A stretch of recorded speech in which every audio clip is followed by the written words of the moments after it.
You're listening to Little Rockers Radio, and today we kick off the first of 4 interviews in our 2016 Safety Series, which is proudly brought to you by Little Rockers Radio and Wonder Woman Children, and supported by local Mama Mag.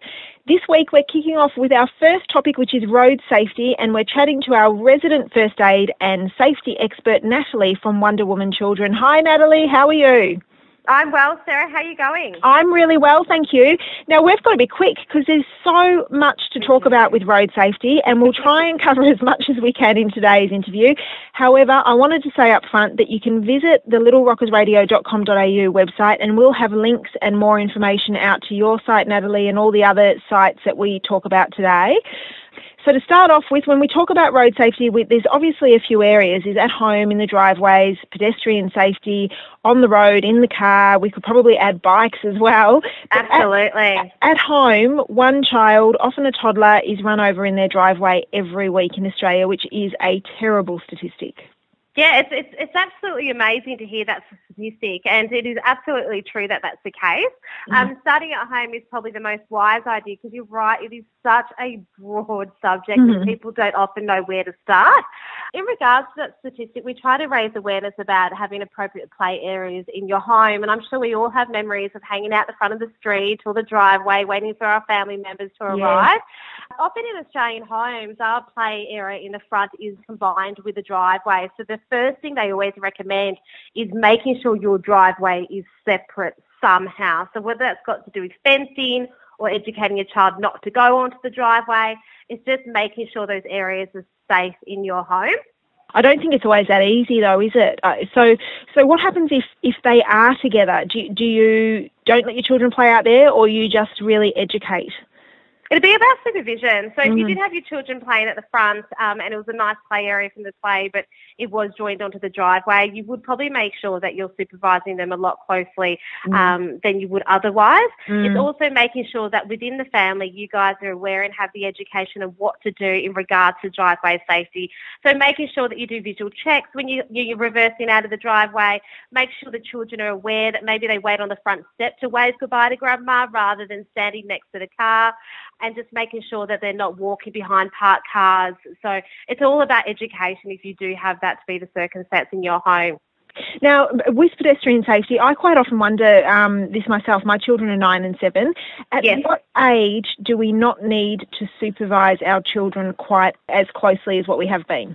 Well, it's great that you have been supervising them closely, but I'm sure there's some parents in the circumstance that they don't know how or where we have to be around the roads.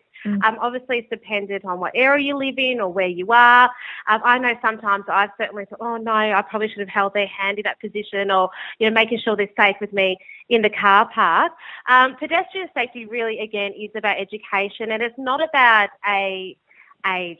Okay, because like I said, it is dependent on where you live and where you are and what the position is. It is really about you knowing, have you given your children the skills to be able to do those things safely and be more independent? So some things you can look at before you make that decision is making sure your child understands their roles and their rules as a pedestrian. So do they know the safe areas to cross a road? Do they understand the road rules of cars? Do they understand what the green man means and what the red man means? So it's asking your children and understanding where they're at with their capabilities. There are some recommendations that children can do it, less supervised at the age of 10 to 11 years of age. Again, I don't think it is about what age. I think it's about how many skills they've learnt along the way. And they learn these skills from us. So making sure we hold their hands, making sure that when we cross the road, we explain to them how we're crossing that road safely. There's some great songs to sing to them as well. Sometimes we often make the assumption that a child understands this knowledge, and it's just necessarily not the case. I'm at fault of that. The other day I crossed the road with my daughter, and I was very interested. She goes, Mum, what does the flashing man mean? I said, oh, darling, don't you know that? She's 7, because I thought she would have done it in school. And she's like, no, I have no idea. And it dawned on me that I have such a large role as a parent, and do I know what they're really learning or not learning about road safety? So as much as they do learn these skills in other sources such as school, it's just reiterating it to them on an everyday basis. And it starts at home. I always think that, these things are great for school, and that's for children that are at school. There's toddlers at home that still aren't at that stage. And I think that one of the biggest things also is we can educate, and this is probably in everything to do with parenting, we can educate until the cows come home, but if we don't actually lead by example, so, when we're waiting at the lights, if we're in a hurry and we decide to cross on the red man because there's no cars and we know it's safe, we're completely sending the wrong messages to our children. So you've really got to take those steps to make sure that you're leading by example as well. That little message there, it goes out to my husband. So hopefully he's listening to this interview.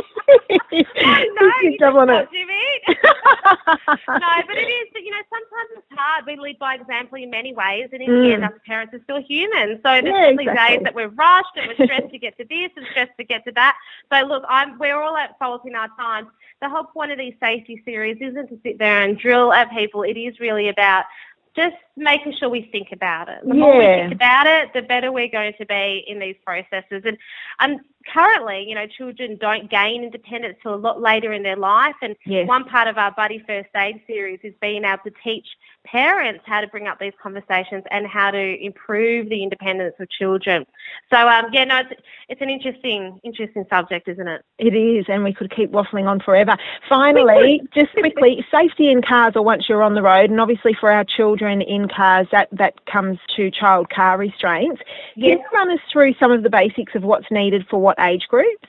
Yeah, absolutely. The thing about child restraints is making sure that when you do purchase your child restraint that it meets Australian and New Zealand standards. So sometimes we're in the circumstance of buying one second hand, so just make sure it does meet those standards, and we could possibly put a link on the website as well.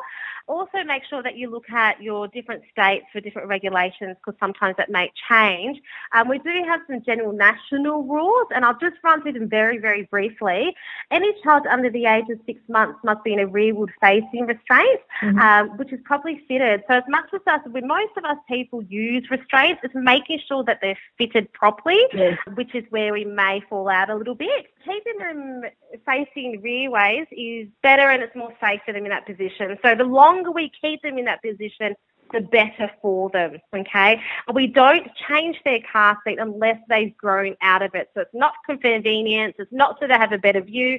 It is mainly if they've grown out of being in that position, that's when we start looking to change. Right. So over the age of 6 months, or when they're ready to change, we can change it to a forward-facing child restraint with an inbuilt harness, again, but making sure it's fitted to the vehicle properly. Ages between 4 to 7 years of age, they again are using a forward-facing child restraint, or they can use a booster seat, and then anyone over the age of 7 years can use a booster seat as well until they grow out of that and able to use an adult seat properly. One of the biggest questions I get for your older kids is, when can they sit in the front seat of the car? I have my daughter every day saying, can I sit in the front seat? Can I sit in the front seat? The regulations behind that is that we always want them in the back seat unless the car is full. Any of the younger ones can stay in the back, and the eldest one can sit at the front in their booster seat. But if there's any spare seats in the back, they must sit in the back, because that is the safest position for them. Again, we'll have more on the website as well, so people can have a look at the different recommendations for the ages. Yeah, in the different states. And I think that the age, as you said, with the boosters up until the age of 7, it really comes down to their height as well, because you can have 7-year-olds that are much shorter, and then that's where it becomes a safety consideration with the seatbelt around the neck. So the age is it comes into it to a degree, but it's the height of the child. Yeah, absolutely. Yeah. So there's some great visuals on Kids Safe. They've got some great stuff on their website, which we'll throw a link about, but it's got some great visuals on where the seatbelt should be actually sitting. Yeah. And if it's not sitting in the correct place, then we advise to use the booster seat to make sure that it is sitting in the correct place. So when we may possibly put some pictures up as well. Yeah, which is really helpful. I actually did that with my daughter. She's 7 and she wanted to hop out of her booster now. And she having a debate with you. Yeah, so I actually took her. She was having a rather heated debate, but I took her to the computer and I showed her the pictures that explain to her, and then, you know, it's not just mummy saying it to her, it's part of the guidelines and safety. Yes. So it really, the pictures and the images really do help. So we will put them on the website. Absolutely. And just on the safety in the car, I'll just briefly mention a few things. It's also about safe driving for yourself, and please don't forget that. Sometimes I've got my kids screaming in the background, having arguments in the car. Again, it's about speaking to them about how you need to be safe as the driver. So we'll put some stuff about how you can provide safe distractions for the children, what you can do, you know, on long road trips, for example, because I've certainly been in, and many other people been in the circumstance where it's potentially not safe to be driving while your children are having that big blue in the back seat. Yes, and mobile phones away, never have them out. Mobile phones, yes, and making sure that you exit the car on the curbside. Yes. So there's lots of little hot tips around. Yeah, fabulous tips. So all of that information will be on the littlerockersradio.com.au website. There'll be links to Kids Safe for each state, Kids in Traffic. Absolutely. Yeah, and there's a great theme song, so we'll give some links to the songs that you can sing with your kids. Now, and if anyone listening is after first aid training for their family, their mother's group, their friends, contact Natalie. It's www.wonderwomanchildren.com. And you also wanted to put a shout out for a save the date, the 25th of June. I did. On the 25th of June, we've been very fortunate enough to create a follow-up to our safety series and road safety. We've got an event running in Melbourne. Thanks to Hire for Baby, who are coming and volunteering their time to do presentations on road safety and be there to ask your questions about restraints in your car. They're also offering free restraint checks and any fittings that are required on the day. So it's going to be an amazing event, and we're going to reach out to everyone in Melbourne. Unfortunately, it's not other states as yet, but hopefully as our series grow, we can start offering these in other states and reaching out to everyone. Watch this space. So thank you very much to Hire for Baby for volunteering their time for that.